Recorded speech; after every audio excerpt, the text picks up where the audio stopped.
Hey, how's it going? So I figured after I posted the video yesterday just showing one of the recent photogrammetry things I was doing, I'd post another one today showing some of the stuff that I did last season using reality capture, which is the principal photogrammetry software that I use. I, of course, then export OBJs that are textured and all of that for my and Max, where I'll go in and scale it and then give it to the vendor.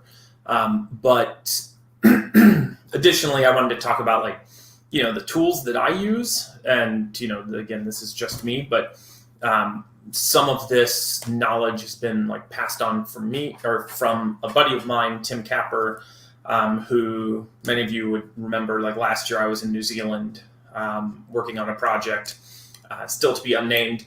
And while I was there, I had the good fortune of meeting this gentleman, Tim Capper, who is also a visual effects supervisor and just a super generous guy. I love him. And he's also happens to be a photogrammetry whiz and has built massive rigs for multiple shows in New Zealand. One who shall not be named, but he's super good at it and taught me basically everything I know about it while I was there, and I gleaned some of that and have brought it back and have been using it a lot more in my shows. I think, as I kind of stated yesterday, I use it almost on every single episode. In addition to shooting HDRIs, I'll shoot photogrammetry, reference, plus measurements and all the usual stuff. So if you're wondering, I have a weird setup at my house. So one of my monitors is here in front of me, and then I have another monitor that's up there. So if it ever looks why is Chad looking up and to his right all of the time? That's why, because I also have things up there that I'll be referencing or grabbing or whatever. It's not something up in the sky that's telling me, or there's no teleprompter up there or something like that. I realized when I happened to replay the video yesterday, it's I'm looking up and to the right an awful lot. It's some tick I've got, but that would be where a comment or something like that would show up, right? So what you're looking at here, in addition to my big head, let's make this a little bit bigger, and then I'll enlarge it, and I'll go through a couple of these. I just wanted to show you guys as a point of reference, the types of stuff that I'm getting. And so this is from episode 306. This was a scene that we placed a crowd in, right? So we shot in this amphitheater, and we wound up putting a crowd in all of these seats. I think we had some practical people, but it was pretty minimal. A lot, and now getting into COVID days, I'm sure we'll see this a whole lot more. And having this tech on hand to replicate a crowd in a very specific spot in seats, X distance apart with the grade, I'm able to capture here, the incline on this ground fairly accurately, which is huge when you go to accurately place these guys into the seats. And then obviously, with something like this, there's a lot of reference photography of specific details, sorry, that I'll do for the vendor that's going to do it. So in this case, there was the chairs, that's an important detail. And unless I did a specific photogrammetry of just that one chair thing, which, I could have done, but I just want to make sure I get the broad strokes generally. And then those details, I think with photography, you can fill it in enough to have a highly detailed chair that you can clone around. But this gives you also an idea of how many go in each spot, right? So before I go into this a ton, so what do I use to capture this stuff? And this is one of the things that, as I'm told, by Tim, is super important. So the megapixels matter, right? And let's bring this over here. So this is my camera. This is a Canon 5D SR, right? And at the time of filming this today, this is on eBay about $1,300. And why I shoot with this camera is, to date, it's still the only above 50 megapixel Canon camera. and I happen to be in the Canon ecosystem, so this is what I shoot with. It's also what I shoot all of my landscape photography with and everything. Are there other cameras that have better light sensitivity? Yes. Is the new, Canon R5 a better light sensitivity and all of that? Yes. But this, for photogrammetry, is significantly, not significantly better than the R5, but for the price, you're going to pay $1,300 brand new for this, as opposed to $3,000 just for the body for the 5R. When I bought this, I think it was like $1,500 brand new on eBay. I definitely will buy shit on eBay, but like, if you're shooting this stuff with a low megapixel camera or your cell phone, input shit, export shit. So the detail and everything comes from, the detail from the camera and the amount of color information and everything that it's going to pick up. Like this, it's important.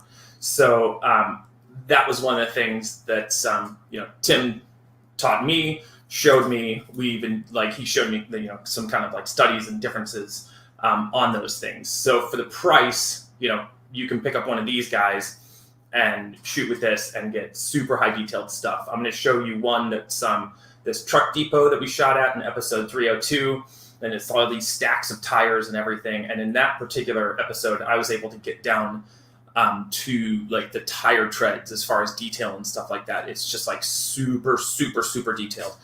You won't see it because I'm just going to show you guys point clouds, but of course, I have meshes and all that stuff for all of these things, but I'm not going to load up Max and do all of that. The other thing, most of the time, I wind up shooting with this 16 to 35 variable.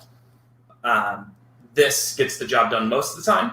And in like all these architectural settings, it's harder to shoot. Like a 50 would be great for distortion and everything. But the nice thing is reality capture is so good at this shit. Like even when I have to shoot it at 16, and sometimes for photogrammetry, I do have to shoot it at 16. Is it advised? No. But do you have to sometimes? Yes. So, even in those limitations, it still solves it and still gets, as far as like measurements and stuff like that, it's still very accurate. Not maybe as accurate as LiDAR would be, but for the purposes of like just general effects and the things that we do most of the time, it's a 90% solution to something that conceivably cost you a whole lot more money, right? So that's my camera I shoot with for these things. So then, as far as measurements and stuff, I just use my little iPad, and I'm looking up there. I can look here at you. And then there's an app on here called Measure. Can't see scripts. So this little guy is cool because it will measure the environment. And the thing I like about it is I can go around and I can do measurements via augmented reality and place things and then take photos that have those measurements in them. So as opposed to like I'm delivering back to the trackers a write-up that has measurements on it, with dimensions and some sketches or whatever. I give them like, here's a whole group of photos, clusters of photos with measurements, and you can see, and you have reference points, visual reference points to then take back, to the tracking department. In this case, I'm blessed to have Yannick's tracking for me on my show, and they fucking crush everything. So. But, we'll give them photography with measurements plus photogrammetry and all of that. And that's, super fantastic.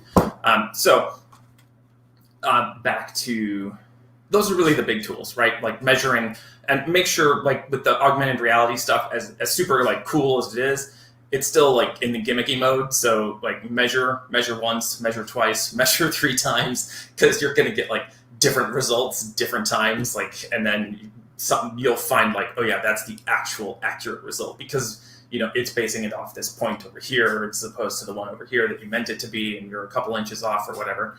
So check it once, check it twice, and then just for good measure, check it again.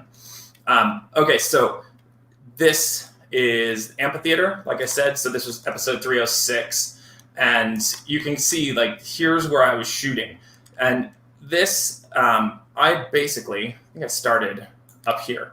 Yeah, this is where I started, up at the upper top, and I came down the first row, and you'll see like the pattern I'm shooting at here. And this is actually a really regular pattern for me. I don't normally shoot this way, but most of the time it's more like scissors, like sawtooth. So I'm kind of like jagging in and out and in and out and in and out. Because this aisle is so linear, I'd have to be stepping into the chairs and all this shit. It just proved to be a super pain in the ass. It should be noted, like, I was shooting this while our crew, you can kind of see them in the point cloud back there. They're all back there shooting on stage and getting ready for the day, and they just let me have this for the period that they were prepping, which was super handy. So here you'll kind of see like each one of these. I think I was taking around 7 or 8 photos at each position, and then kind of going through the middle and stuff like that. But this yielded a pretty accurate mesh and got a good starting point for replicating a 3D crowd, right? So then another one, let me show you, looking up to the right to find the Holy Ghost. All right, so this is from episode 321. Now you'll see this guy looks different. And I actually have 2 different solves for this particular location. I just thought I'd show you this one. So this is using a drone.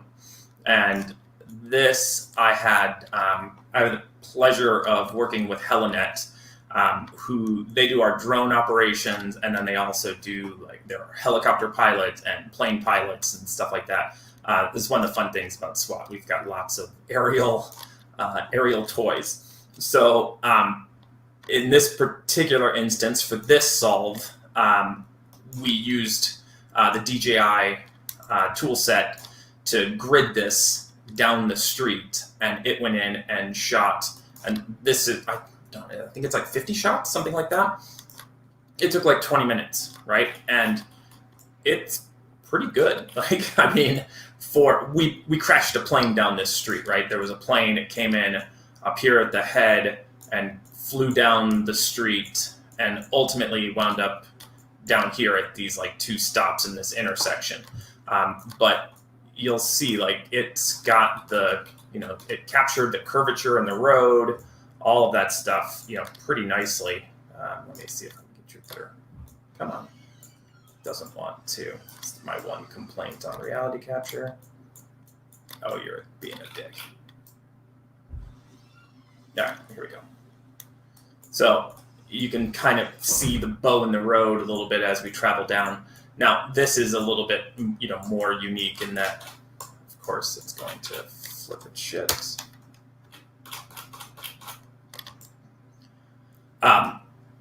In that this is a top-down, largely top-down to shoot this, right? But gives good overlap and just a different result.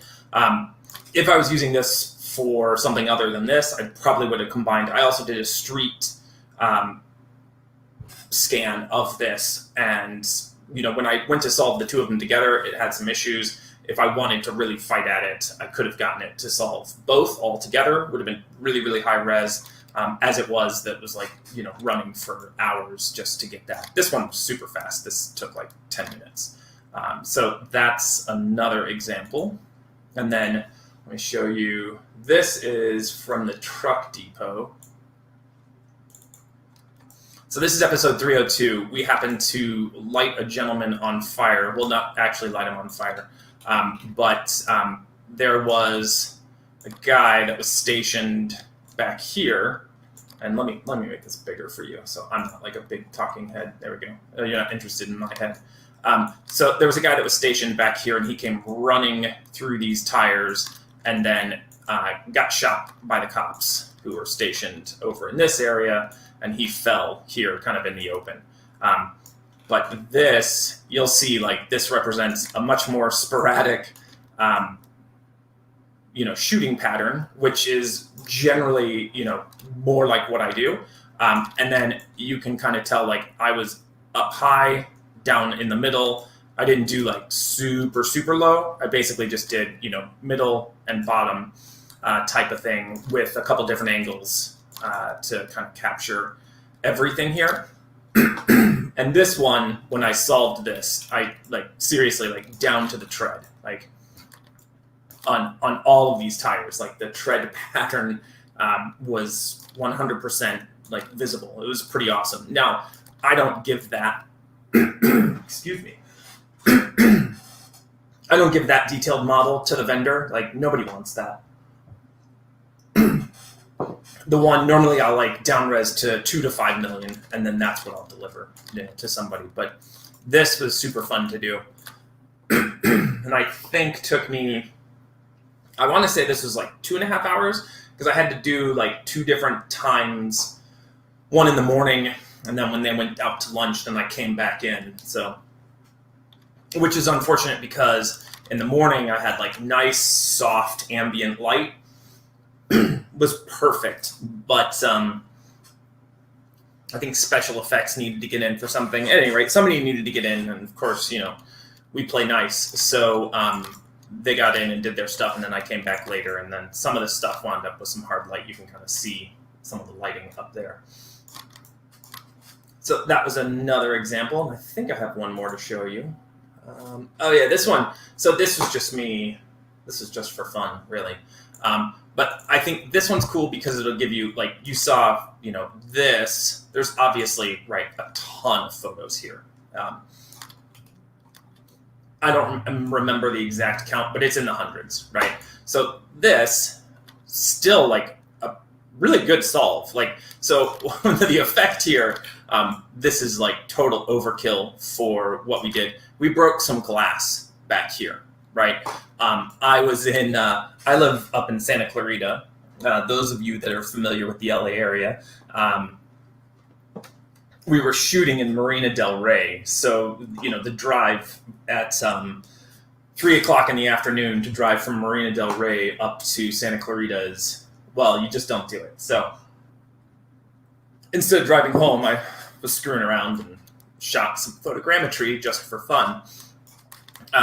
In this case, this is one of those, HDRIs are cool and all. They're great. Obviously, we use them. But, with this tree here and all of these things that have, actual proximity and you're blowing glass out, to have real-world scale and proximity of where things are when you're doing something like a glass effect, I actually end up doing photogrammetry a lot lately when we, break glass or anything like that. And I prefer to kind of give that as a lighting, reflection map for the vendor as opposed to just the standard HDRI that they're going to light with. I think it yields, possibly better results. Maybe they'll disagree with that, but in this case, it was total overkill. But you can see the number of photos I took here. This is my path. Each one of these little squares here. These are, the spots where I took a picture, and this with far fewer still yielded pretty great results. I've got the detailed wood and all of that stuff, and even the barn board and everything. So that'll just give you an idea. You don't have to shoot the shit out of it just to get high res. I generally do, just because you only have one chance to get in there, and then once that's gone, you're done. So as a precaution, I overkill it, and then when I get back, I don't have to worry about crap. I was trying to do minimalist and it didn't work. So that's that. I'm looking up again. Yeah, so that was it. I just wanted to show you guys some other ones, just some different examples and some different patterns as far as how I'd shoot a couple of the tools. So that's all. So hope you have a good day. If you have any questions, leave them in comments or anything like that. I will happy to answer anything that is useful to you. All right, I'll talk to you guys later. Let me see if I can get up here and turn this thing off. Go.